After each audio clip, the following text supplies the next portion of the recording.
విద్యార్థులకు అవసరమైన సామాగ్రి అంతా సకాలంలో అందేలా చూడాలని సీఎం రేవంత్ రెడ్డి అధికారులను ఆదేశించారు. దుస్తులు, నోటు పుస్తకాలు, ఇతర సామాగ్రి సకాలంలో అందితే చదువుపై పూర్తి స్థాయిలో శ్రద్ధ చూపుతారని అభిప్రాయపడ్డారు. విద్యాశాఖతో పాటు బీసీ, మైనారిటీ, గిరిజన సంక్షేమ శాఖలు, ఎస్సీ డెవలప్మెంట్ శాఖల పరిధిలోని విద్యాసంస్థల్లో విద్యార్థులకు అందజేసే సామాగ్రిపై సీఎం సమీక్ష నిర్వహించారు. గతంలో శాఖల వారీగా వేర్వేరుగా ప్రొక్యూర్మెంట్ చేయడం వల్ల అక్రమాలు జరిగేవని రేవంత్ రెడ్డి తెలిపారు.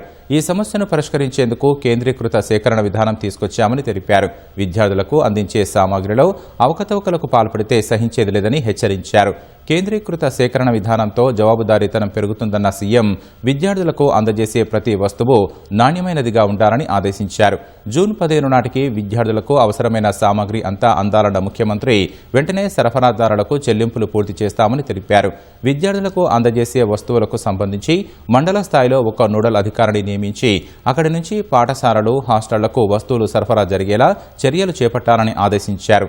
సరఫరాకు సంబంధించిన ఫోటోలు, వీడియోలు తీయించి విద్యార్థులకు ఇచ్చిన వస్తువులపై ఫీడ్బ్యాక్ తీసుకోవాలని సూచించారు.